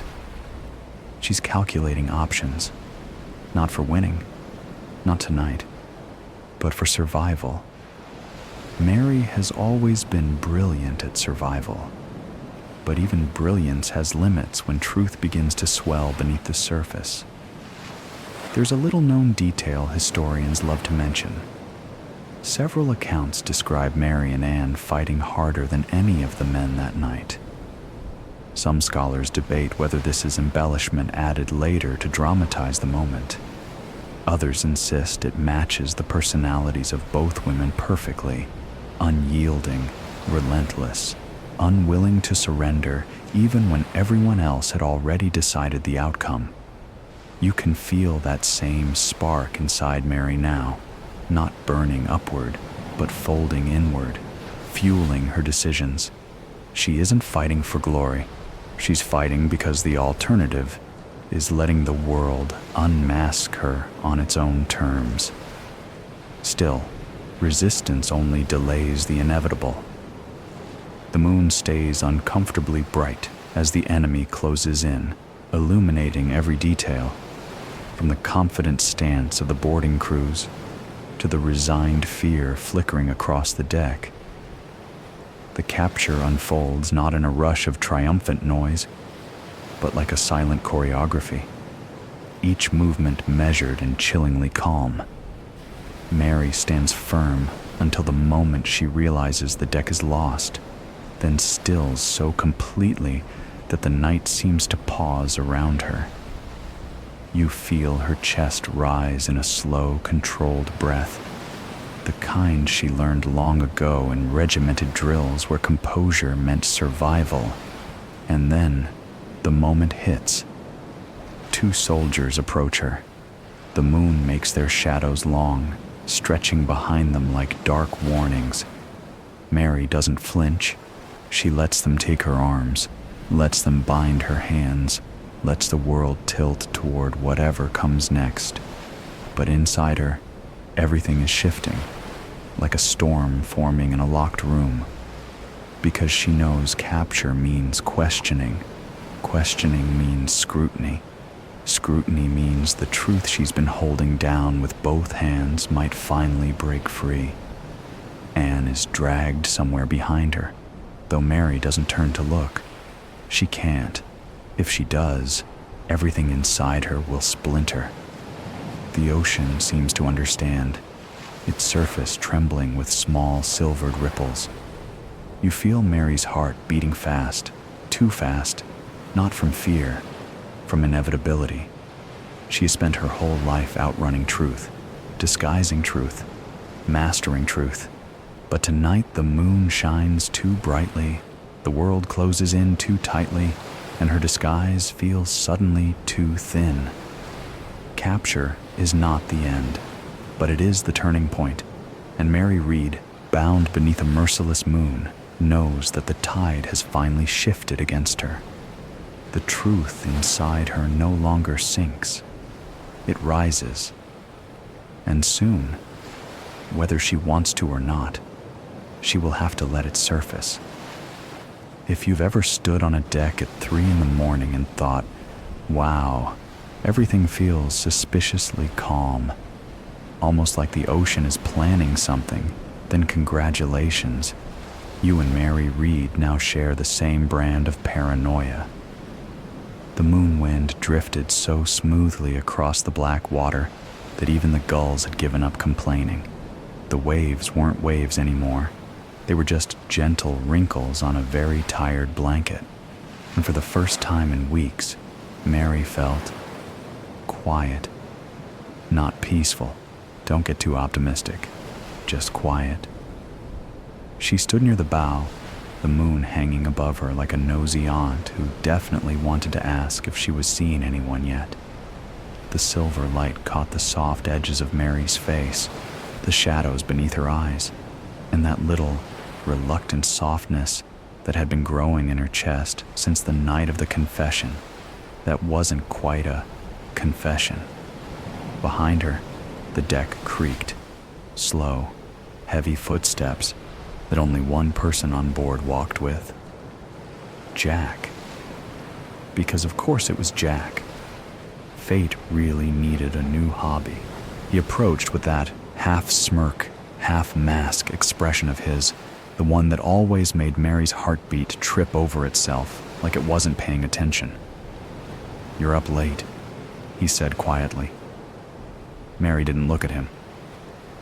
"So are you." "Couldn't sleep." "Same." "You thinking about earlier?" "More or less." The silence that followed wasn't awkward. It was charged, like 2 storm clouds slowly drifting toward each other, wondering if they should collide or politely pass. Finally, Jack leaned on the railing beside her. "It's strange," he murmured, "how the ship feels different now." "Oh?" Mary traced a fingertip along the wood. "Because we haven't tried stabbing each other this week?" Jack huffed a soft laugh. "That helps. But no, I mean, he hesitated, which Mary thought was illegal for men like him. I mean you. You've changed. Mary's heart punched upward like it wanted to volunteer as tribute. I haven't changed, she said too quickly. Mary, Jack said gently, you've spent your whole life pretending not to care. Now you're trying to care without admitting it. It's new. The moonlight pooled between them, pale and fragile. Mary swallowed hard. I don't know how to do this, she whispered.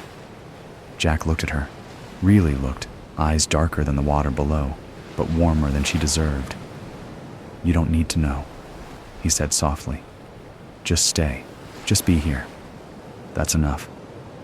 And right then, the sea, yes, the entire sea, decided to stop pretending it wasn't eavesdropping. A sudden hush swept across the water, deeper than calm, almost unnatural. The ocean went still in a way that made Mary's skin prickle. The waves paused, the wind died. Even the moon wind itself seemed to hold its breath. Mary stiffened. Why did the sea just go silent? Jack straightened, instincts snapping into place. Because that, he said, eyes narrowing, is never a good sign. In the distance, beyond the moonlit horizon, something enormous shifted beneath the surface. Not loud, not violent, just present, watching, waiting. Mary exhaled through her teeth. Fantastic. The universe really said, you're having a moment? Let me ruin that for you. Jack drew his blade. Mary mirrored him, her heart steadying, sharpening. It didn't matter what rose from the deep. It didn't matter what the silence meant. She wasn't the girl hiding in a man's coat anymore. She wasn't the pirate afraid of loving or losing or being seen. Tonight, Mary Red stood on the moonlit deck with a man who finally saw her, and a sea that had stopped whispering because it knew something world-shifting was coming. Jack glanced at her. You ready? Mary rolled her shoulders, smirk returning like a promise. Born ready. Let's see what the ocean thinks it's doing. And beneath their feet, the water stirred, slowly, ominously, like a great beast turning in its sleep. Something was rising, and so was she. If the sea ever decides to rise dramatically from the deep, it will never do it politely. No gentle introductions, no soft clearing of the throat, just a sudden, theatrical, hey, hope you weren't busy. I'm about to change your entire life. Which is exactly what Mary and Jack got. The silence shattered first, like someone had snapped a rope holding the world in place. The ocean heaved upward in a slow, spiraling swell that gleamed silver under the moon. The moon wind rocked hard, the deck groaning like an old man offended by the weather. Mary gripped the railing. Oh, good. It's tall. I love when mysterious threats are tall. Jack didn't answer. He was watching the water with that sharp, calculating stare he usually reserved for sword fights and people who tried to flirt with Mary. The surface split. A shape emerged, large and deliberate, like a cathedral rising from the depths. Dark stone? No, not stone. Something older. Something carved by time and pressure and stories whispered across centuries. It was a ship, but not any ship a sane person would claim to have seen. Its hull was covered in barnacles older than nations. Its masts were broken, but held together by ropes of seaweed. Lanterns swung from its rails, burning with ghost-white flame that didn't flicker in the wind, because there was no wind. Only the eerie stillness of held breath. Jack's voice dropped low. The revenant tide. Mary blinked. I'm sorry. The what? That sounds like a ship someone made up after too many drinks. It's no story, Jack said, eyes fixed on the rising vessel. They say it appears only under a full moon, crewed by... Before he could finish, a deep, resonant clang echoed across the deck. A bell, ancient, mournful, tolling from somewhere inside the ghost ship's ribs. Mary's spine snapped straight. Nope, absolutely not. Bells that ring themselves? That's where I draw the line. Jack drew a slow breath. Mary. The crew of the Revenant Tide are said to be sailors lost at sea. Not dead, not alive. Caught in the tide between, Mary stared. Jack, you brought me to a haunted pirate ship. I didn't bring you here, he protested. It just appeared. Oh, that makes me feel so much better. The Revenant Tide drifted closer, unnatural and silent, its lanterns casting bone-pale light across the waves. The world felt smaller suddenly, as though the ocean itself had shrunk to make room for the thing rising into their path. A plank extended from the ghostly hull with a groaning scrape, bridging the gap between the two ships. Mary's hand found her sword hilt. No way, absolutely no way. That's the universal sign for walk aboard and never see the sun again. Mary, Jack said quietly, I don't think it wants to take us. Oh? Great. What does it want then? Jack turned to her, and his voice softened in a way that made her burst of adrenaline even more inconvenient. You. Mary froze. Excuse me? The legend says the Revenant Tide rises for a soul that carries unfinished truth. Someone who's confessed in moonlight, but not fully. Mary felt the world tilt, not physically, but inside her, where fear and stubbornness had built a little fortress. Jack, she said carefully, are you telling me an undead ghost ship just surfaced to demand I finish an emotional conversation? Jack hesitated, then, very gently, yes. Mary pressed her palms over her face. This is the worst night of my life. A figure appeared on the ghost ship's deck, hooded, draped in waterlogged robes that dripped onto the boards. Its face was hidden, but Mary felt its gaze carve straight through her, slicing past every mask she'd ever built. It lifted a hand, slow, deliberate, and pointed at her. Not at Jack, not at the crew, just her. The bells tolled again, the sound rippling across the water like a summons. Jack stepped closer.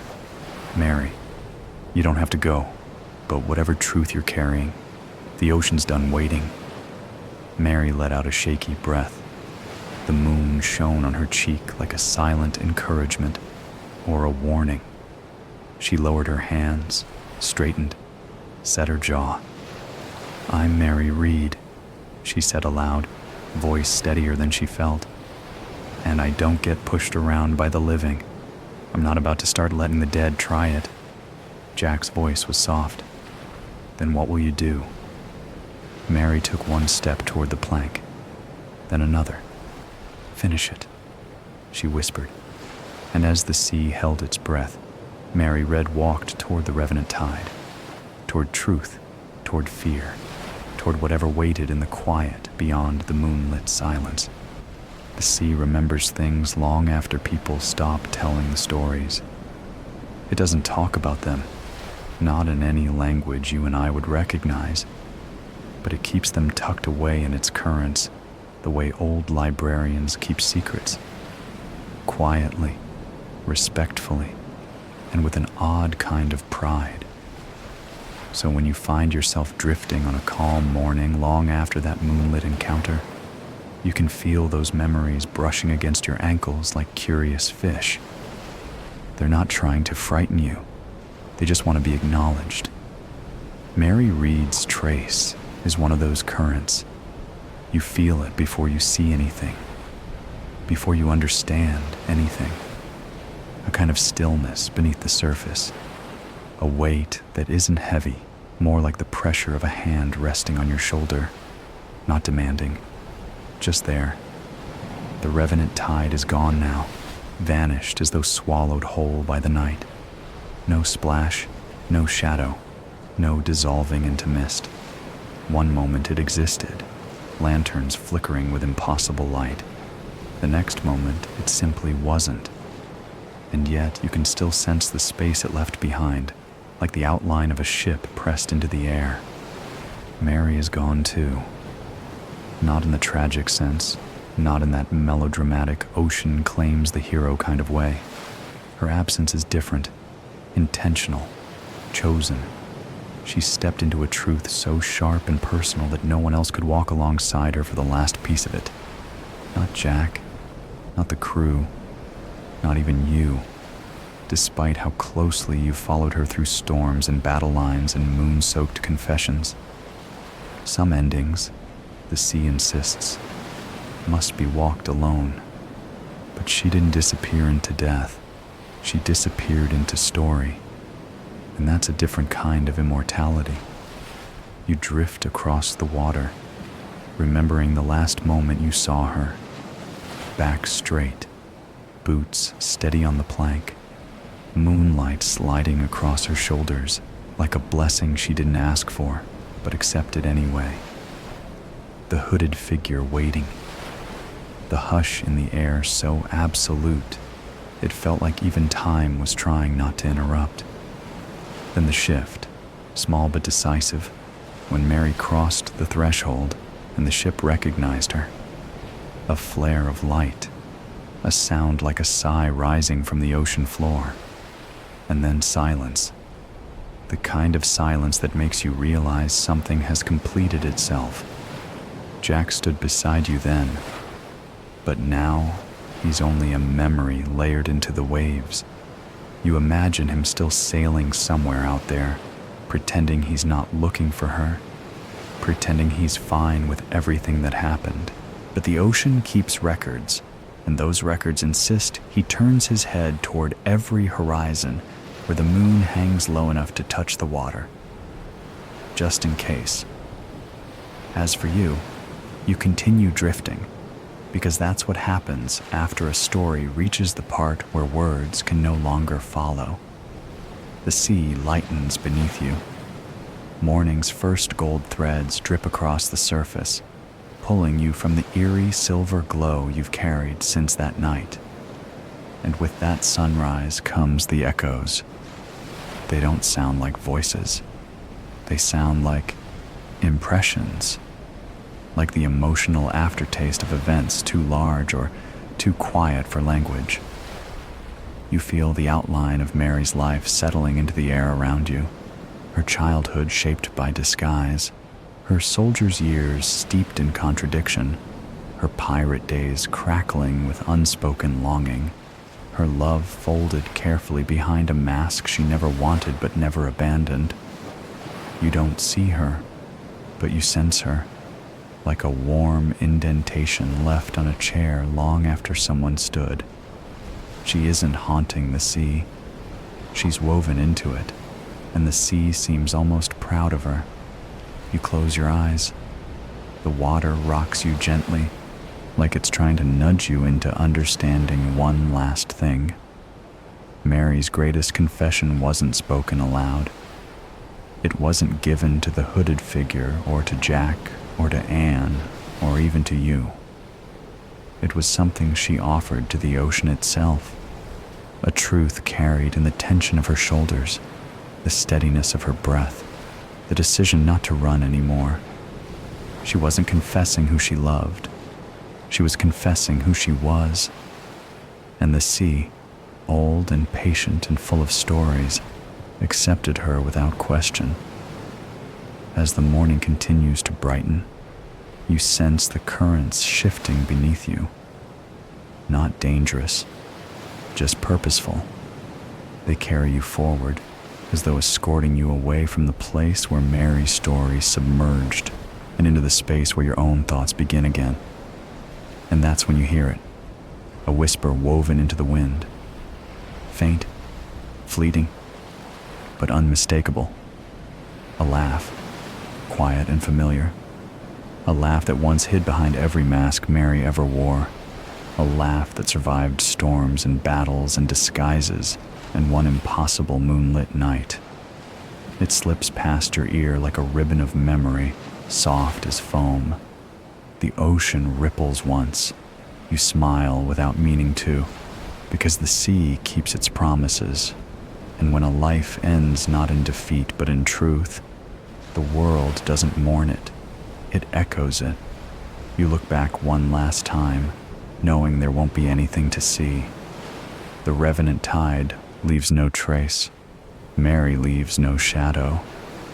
But there is a shimmering along the horizon, a thin silver line where the sun catches on something that feels like possibility.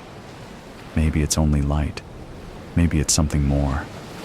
You breathe in the salt air, warm now, no longer woven with dread or moonlit tension, and let the waves turn your direction toward the open water. Mary Reed's story is finished, but its weight hasn't sunk. It lingers in the tide, a soft imprint waiting for anyone brave enough to listen closely. And as you drift onward, you hear the sea murmur one final echo, a promise carried through water, memory, and the soft hush of dawn. She walked into truth, not darkness. She became the thing she spent her life chasing, a woman free enough to exist on her own terms, even at the edge of the world. The tide lifts you gently, the horizon widens, and Mary Reed's final confession lingers behind you, quiet, steady, and eternal, held safely in the deep, where stories go not to die, but to resonate forever. Drift now into sleep, letting the ocean's memory cradle you as your mind floats effortlessly into dream. Good night.